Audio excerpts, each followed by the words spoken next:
Social responsibility అన్నది మన ఇండియాలో అయితే కనుక తక్కువే. ఏదో కొద్దిమందిని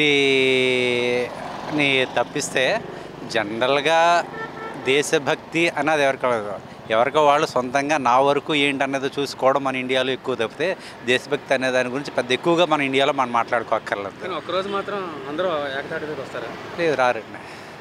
మీరు ఎక్కడైనా ఫ్లాగ్ హోస్టింగ్ ఎక్కడ జరుగుతుంది, ఎంతమంది వస్తున్నారు, మనకి ఎంతమంది జనాభా ఉంది, అది చూసుకుంటే కంప్లీట్గా డిస్ప్రపోర్షన్.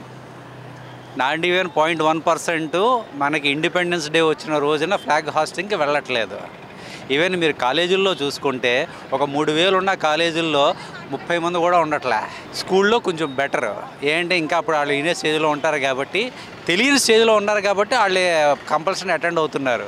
స్కూల్ యాజమాన్యం వాళ్ళని రావాలి అని చెప్పేసి చెప్తున్నారు కాబట్టి వాళ్ళు వెళ్తున్నారేమో తప్పితే మీరు కొంచెం ఆలోచన చేసే వయసు వచ్చిన తర్వాత నుంచి ప్రజల్లో చూసుకుంటే, ఆ ప్రజలను కన్సిడర్ చేసుకుంటే ఎవరికి దేశభక్తి లేదు. అంటే నెగ్లిజిబుల్ అనే చెప్పచ్చు.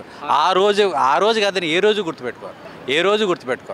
ఏ రోజు కూడా దేశభక్తి అన్నది మనం ఏమీ చెప్పుకోక్కర్లేదు. కొంతమందిని ఎక్సెప్షన్ 1% ఉండొచ్చేమో, కానీ <1% ఉంటారేమో దేశభక్తితోటి రియల్గా ఆలోచించి దేశానికి ఏమైనా చేయాలి అంటే దేశానికి నేనేం చేశాను అన్నది ఆలోచించగానే దేశం నాకేమి ఇచ్చింది అంటే గవర్నమెంట్లు కూడా అలాగే ఉన్నాయండి. వాళ్ళకి ఓట్ల గురించి రాజకీయం చేస్తున్నారు తప్పితే దేశాన్ని, రాష్ట్రాన్ని, ప్రజల్ని ఉద్ధరించడానికి ఎవరూ రాజకీయం చేయట్లేదని నా పర్సనల్ అభిప్రాయం. దాన్ని బట్టే ఉంటుంది. దేశభక్తి సంఖ్య పెరగాలి అంటే ముందు టాప్ నుంచి రావాలి. రెండోది చిన్నప్పటి నుంచి కూడా అంటే ఏదో ఆగస్టు 15కి లేకపోతే జనవరి 26కి ఆ ఫ్లాగ్ హోస్టింగ్ ఇచ్చి మీకు ఇది పెట్టడం అన్నది కాదు. మీరు ఈ చరిత్ర పాఠాలు మన వాళ్ళకి ఏవైతే చెప్తున్నారో ఆ పాఠాలనే మార్చాలి.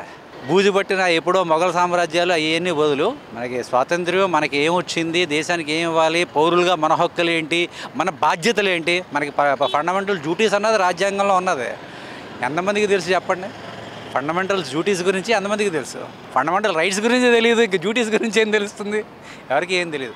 సో ఈ రాజ్యాంగం ప్రజల యొక్క అంటే దాని మీద యొక్క అవగాహన చిల్డ్రన్ ఏజ్ నుంచి మీకు కరికులంలో ఇంక్లూడ్ చేసి యాక్టివిటీస్ దాన్ని అంటే మామూలుగా ఇప్పుడు కాన్వెంట్స్లో మీరు చూస్తే టూ మెనీ యాక్టివిటీస్ చేయిస్తారు, ఏది కూడా దీనికి సంబంధించి ఉండదు.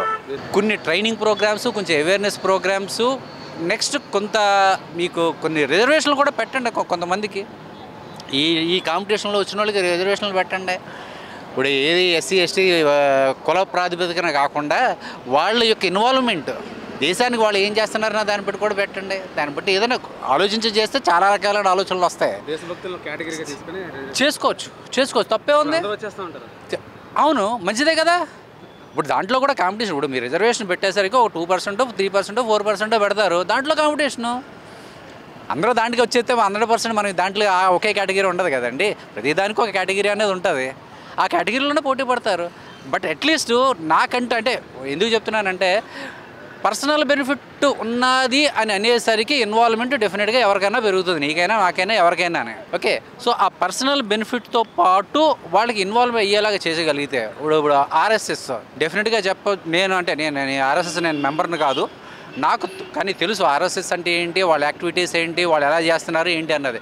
ఆర్ఎస్ఎస్లో జాయిన్ అయిన పర్సన్ డెఫినెట్గా మిగతా వాళ్ళకన్నా బెటర్గా ఉంటాడు. అది దేశభక్తిలో అవ్వచ్చు, అదర్ ఇష్యూస్లో అవ్వచ్చు, అదే ఎనీ ఇష్యూస్ అంటే ఒక డిసిప్లిన్ లైఫ్.